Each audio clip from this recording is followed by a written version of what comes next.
आइए जानते हैं आज के प्रमुख अंतर्राष्ट्रीय खबरों को। पहले एक नजर हेडलाइंस पर। यूपी के विधानसभा उपचुनाव तय करेंगे दलित राजनीति का असली नगीना कौन।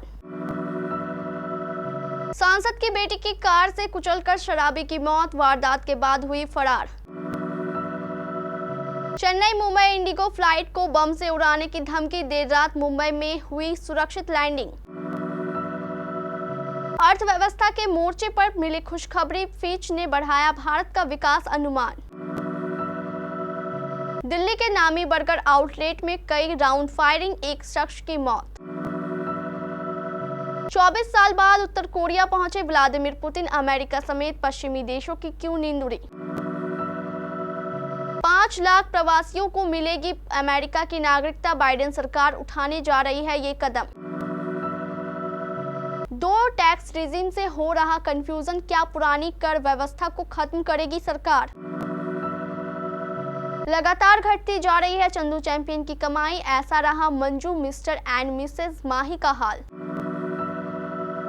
और केन विलियमसन ने ठुकराया न्यूजीलैंड का सेंट्रल कॉन्ट्रैक्ट। उत्तर प्रदेश में कई विधायकों के सांसद बनने के कारण विधानसभा सीटें रिक्त हो रही है। इसके अलावा भी कुछ सीटें खाली हुई है। करीब 10 सीटों पर विधानसभा चुनाव होने की उम्मीद की जा रही है। यूपी में होने वाला विधानसभा उपचुनाव इस बार बहुत रोचक होने वाला है। दरअसल यह उपचुनाव तय करेगा कि लोकसभा चुनावों में समाजवादी पार्टी और कांग्रेस को मिली सफलता तुक्का नहीं थी। इसी के साथ ही बीजेपी भी खुद को साबित करने के इरादे से मैदान में उतरेगी। अगर बीजेपी ये सीटें हारती है तो निश्चित हो जाएगा कि जनता ने लोकसभा चुनावों में बीजेपी के खिलाफ मैंडेट दिया था। चूंकि लोकसभा चुनावों में जीत हार का सबसे बड़ा फैक्टर बना था दलित वोट, इसीलिए इन उपचुनावों में यह भी तय होने वाला है कि भविष्य में दलित वोटों का मसीहा कौन बनने वाला है। जिस तरह बीएसपी से दलित वोट टूट रहे हैं, उस पर कब्जा करने की होड़ मची हुई है। कांग्रेस, समाजवादी पार्टी और भारतीय जनता पार्टी सभी के बीच दलित वोट के मारामारी तो रहेगी, पर बीएसपी भी इस बार अपने कोर वोट बचाने के लिए अस्तित्व की लड़ाई लड़ेगी। इसलिए असली लड़ाई इस बार बीएसपी और चंद्रशेखर की पार्टी के बीच होने वाली है। दोनों ही दलों ने विधानसभा उपचुनाव में उतरने की हुंकार भरी है। जाहिर है कि लड़ाई तगड़ी है। आंध्र प्रदेश के पूर्व मुख्यमंत्री जगन मोहन रेड्डी की पार्टी वाईएसआर कांग्रेस के सांसद की बेटी की कार से कुचलकर एक शराबी की मौत हो गई।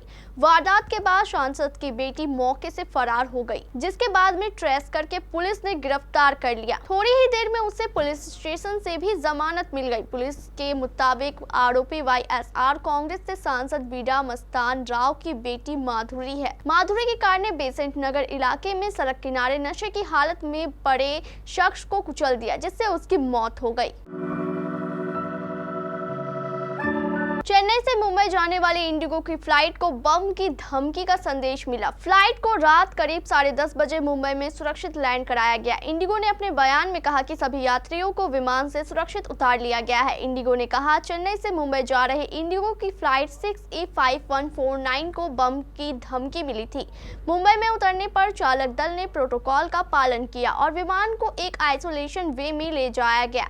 सभी यात्री विमान से सुरक्षित उतर गए हैं। हम सुरक्षा एजेंसियों के साथ काम कर रहे हैं और सभी सुरक्षा जांच पूरी होने के बाद विमान को टर्मिनल क्षेत्र में उतारा जाएगा। फिच रेटिंग्स ने FY24-25 के लिए भारत की जीडीपी ग्रोथ के अनुमान को बढ़ाकर 7.2% कर दिया है। मार्च में उसने इसके 7% रहने का अनुमान लगाया था। एजेंसी ने कंज्यूमर स्पेंडिंग में सुधार और निवेश में ग्रोथ का हवाला देते हुए भारत की ग्रोथ का अनुमान बढ़ाया है। फिच का अनुमान आरबीआई के अनुमान के बराबर है। इस महीने की शुरुआत में आरबीआई ने अनुमान लगाया था कि रूरल डिमांड में सुधार और इन्फ्लेशन में नरमी के कारण चालू वित्त वर्ष में भारतीय इकोनॉमी 7.2% रेट से बढ़ेगी। वित्त वर्ष 2025 से 26 और 2026 से 27 के लिए फिच ने क्रमशः 6.5% और 6.2% की वृद्धि दर का अनुमान लगाया है। फिच को उम्मीद है कि 2024 के आखिरी तक इन्फ्लेशन घटकर 4.5% रह जाएगा। वहीं 2025 और 26 में इन्फ्लेशन एवरेज रहेगा। 2025 और 2026 में इन्फ्लेशन एवरेज 4.3% रहेगा। दिल्ली के राजौरी गार्डन स्थित नामी बर्गर आउटलेट में गोलीबारी की घटना हुई है। इस घटना में एक व्यक्ति की गोली मारकर हत्या कर दी गई है। पुलिस के मुताबिक यह मामला आपसी रंजिश का बताया जा रहा है। आरोपियों ने 1 दर्जन से ज्यादा राउंड फायरिंग की। घटना से जुड़ी जानकारी जुटाने और सीसीटीवी कैमरों की जांच के लिए टीमें बनाई गई है। एक मीडिया रिपोर्ट से जुड़े हिमांशु मिश्रा और अरविंद ओझा की एक मीडिया रिपोर्ट के मुताबिक पुलिस ने बताया कि जे ब्लॉक इलाके स्थित आउटलेट में 10 राउंड से अधिक फायरिंग हुई। इस हमले में एक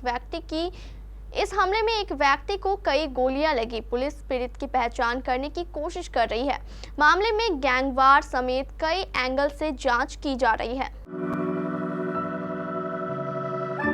रूसी राष्ट्रपति व्लादिमीर पुतिन उत्तर कोरिया पहुंच गए हैं। इस दौरान वे उत्तर कोरियाई शासक किम जोंग उन से मुलाकात करेंगे। पुतिन इससे पहले भी उत्तर कोरिया की यात्रा कर चुके हैं। हालांकि उस दौरे को 2 दशक से अधिक का समय बीत चुका है। उत्तर कोरिया की अपनी यात्रा के बाद पुतिन बुधवार को वियतनाम की 2 दिवसीय यात्रा पर जाएंगे। इसे कम्युनिस्ट शासित वियतनाम के रूस के साथ संबंधों के प्रदर्शन के तौर पर देखा जा रहा है। रूस पर नजर रखने वाले लोगों को कई महीने पहले ही मालूम था कि राष्ट्रपति व्लादिमीर पुतिन उत्तर कोरिया के दौरे पर जाने वाले हैं। हालांकि किसी को यह नहीं पता था कि यह दौरा कब होने वाला है। इस दौरे की खबर आते ही अमेरिका समेत पश्चिमी देशों की चिंता बढ़ गई है।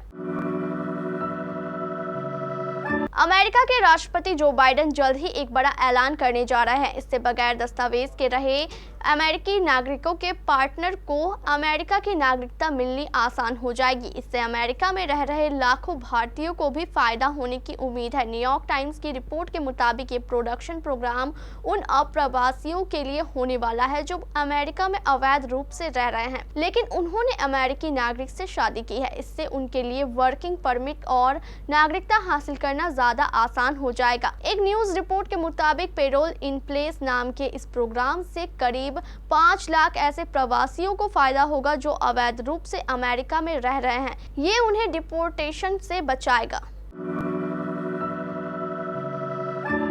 वित्त मंत्री निर्मला सीतारमण जुलाई के तीसरे हफ्ते में मोदी 3.0 सरकार का पहला बजट पेश करेगी।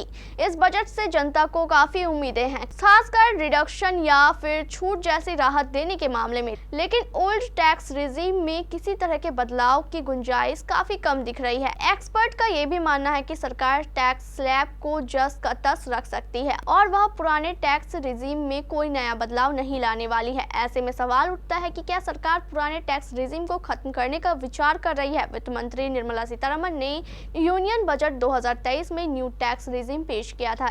इसका मकसद टैक्स से जुड़ी उलझनों को कम करना था। ये कंपनियों के साथ आम लोगों पर लागू होता है।